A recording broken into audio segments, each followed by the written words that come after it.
परिचय। प्रिया, तुम्हारा स्केल कितना लंबा है? 15 सेंटीमीटर लंबा है मैम। बहुत अच्छा प्रिया। तुम्हारा वजन कितना है रोशन? ओह, 25 किलोग्राम मैम। ठीक है। स्नेहा, तुम्हारी बोतल में कितना पानी आता है? करीब 1 लीटर मैम। छात्रों, हम अपने दैनिक जीवन में दूरी, द्रव्यमान और आयतन के परिमाण मापने के लिए विभिन्न इकाइयों का प्रयोग करते हैं। आइए इस पाठ मापन में इन इकाइयों के बारे में जानें।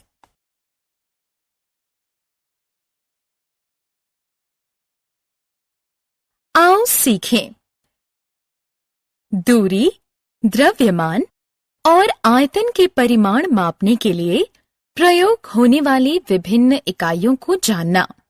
दूरी, द्रव्यमान और आयतन के मानक इकाइयों को बताना। परिमाण को विभिन्न इकाइयों में वर्णित करना। विभिन्न इकाइयों को जोड़ना, घटाना और गुणा करना। रुपए का पैसे में और पैसे का रुपए में विनिमय करना।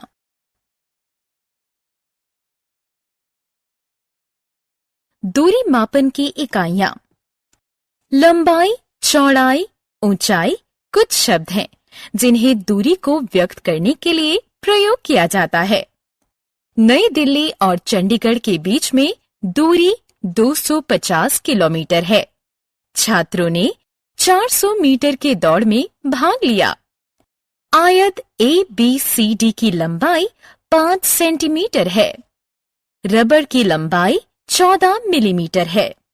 हमें ज्ञात हुआ कि दूरी मापने के लिए किलोमीटर, मीटर, सेंटीमीटर, मिलीमीटर इकाइयों का प्रयोग किया जाता है। इनमें से किलोमीटर सबसे बड़ी इकाई है जिसका प्रयोग बड़ी दूरियां मापने के लिए किया जाता है, जबकि मिलीमीटर सबसे छोटी इकाई है जिसका प्रयोग बहुत छोटी लंबाई मापने के लिए किया जाता है। दूरी के लिए मानक इकाई है मीटर। इकाइयों में परिवर्तन। दोस्तों, आइए अब एक इकाई में दी गई दूरी को दूसरी इकाई में व्यक्त करना सीखें। 1 किलोमीटर में कम की दूरी को मापने के लिए 1 किलोमीटर को 1000 बराबर भागों में बांटा गया है और हर भाग को एक इकाई माना जाता है। इसे मीटर कहते हैं। हम कह सकते हैं कि 1000 मीटर 1 किलोमीटर के बराबर होता है। इसी तरह 1 मीटर को 100 बराबर भागों में बांटा गया है और हर भाग को एक इकाई माना जाता है। इसे सेंटीमीटर कहते हैं। अतः 1 मीटर 100 सेंटीमीटर के बराबर होता है। बॉक्स में सेंटीमीटर में दी गई दूरी को आप मिलीमीटर में कैसे बदलेंगे? जब 1 सेंटीमीटर को 10 बराबर भागों में बांटा जाता है तो इसके प्रत्येक भाग को 1 मिलीमीटर कहते हैं। इसका अर्थ है कि 1 सेंटीमीटर 10 मिलीमीटर के बराबर होता है।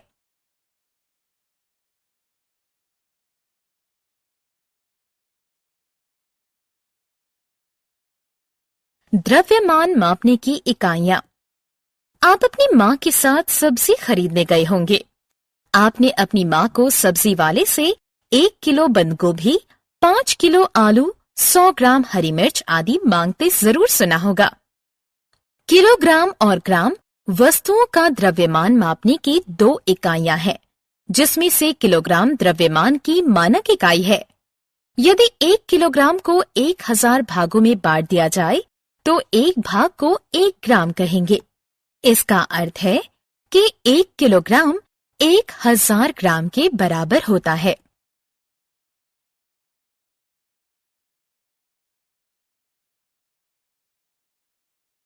आयतन मापने की इकाइयां। आपके घर में रोज कितना दूध आता है?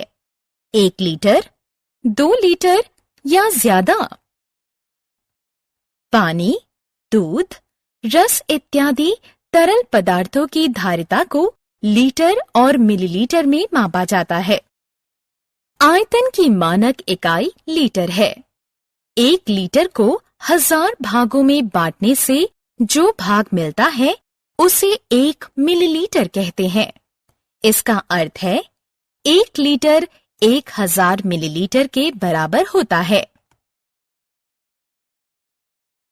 दशमलव मापन जोड़। हम दूरी, द्रव्यमान और आयतन को मापने वाली विभिन्न इकाइयों के बारे में जान चुके हैं। आइए अब सीखें कि विभिन्न इकाइयों में दिए गए परिमाण को कैसे जोड़ें, घटाएं और गुणा करें। एक दिन रेयान अपने चाचा के साथ चिड़ियाघर गया। पहले 10 किलोमीटर और 598 मीटर वो लोग बहुत तेजी से चले, लेकिन उसके बाद के 8 किलोमीटर और 633 मीटर उन्होंने बहुत समय ले लिया। उन्होंने कुल कितनी दूरी तय की? रेयान और उसके चाचा द्वारा तय की गई कुल दूरी की गणना दोनों दूरियों को जोड़कर की जा सकती है। पहले 2 स्तंभ बनाएं। पहले स्तंभ में किलोमीटर के लिए किमी लिखें और दूसरे स्तंभ में मीटर के लिए मी लिखें। किमी के नीचे 10 लिखिए और मी के नीचे 598 लिखिए। 10 के नीचे 8 लिखिए और 598 के नीचे 633 लिखिए।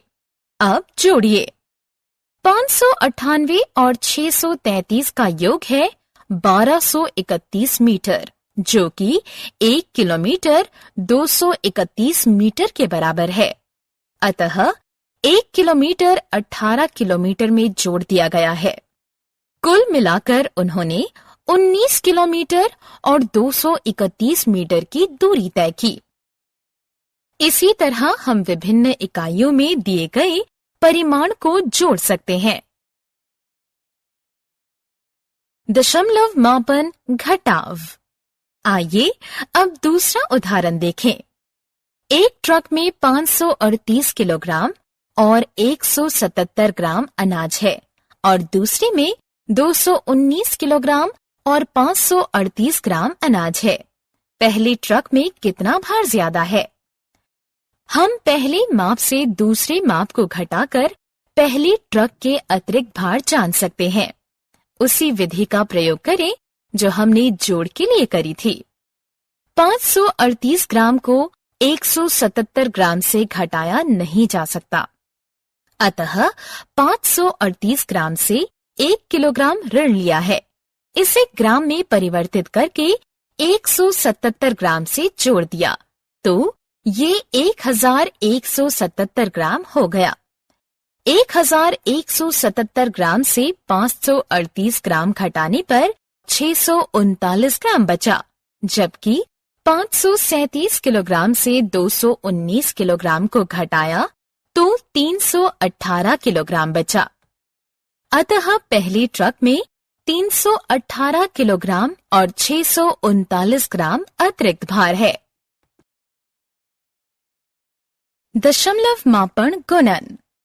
गुणन। राज के परिवार में प्रतिदिन 2 लीटर और 500 मिलीलीटर दूध की खपत है।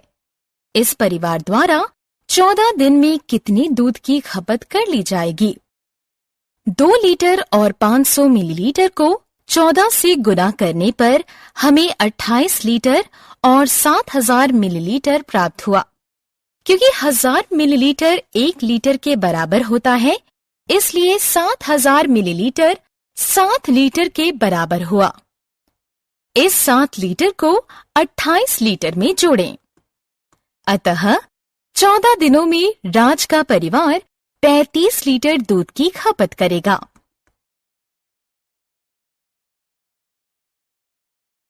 रुपया पैसा। राहुल ने 1 रुपए में 1 टॉफी खरीदी। आप इस रुपए को पैसे में कैसे बदलेंगे? 100 पैसे से 1 रुपया बनता है। इस प्रकार 150 पैसे 150 बटा 100 रुपए के बराबर हुआ। ये 1.5 रुपए हुआ। अतः हम पैसे को रुपए में बदलने के लिए उसको 100 से भाग देते हैं। 1.75 रुपए को आप पैसे में कैसे बदलेंगे? 1.75 को 100 से गुणा करके हमें 175 प्राप्त होते हैं। हमने क्या चर्चा की? दूरी मापने के लिए किलोमीटर, मीटर, सेंटीमीटर, मिलीमीटर इकाइयों का प्रयोग किया जाता है। इनमें से मीटर दूरी मापने की मानक इकाई है। किलोग्राम और ग्राम वस्तुओं के द्रव्यमान मापने की 2 इकाइयां हैं, जिसमें से किलोग्राम द्रव्यमान मापने की मानक इकाई है। तरल पदार्थों के आयतन को लीटर या मिलीलीटर में मापते हैं। लीटर आयतन की मानक इकाई है।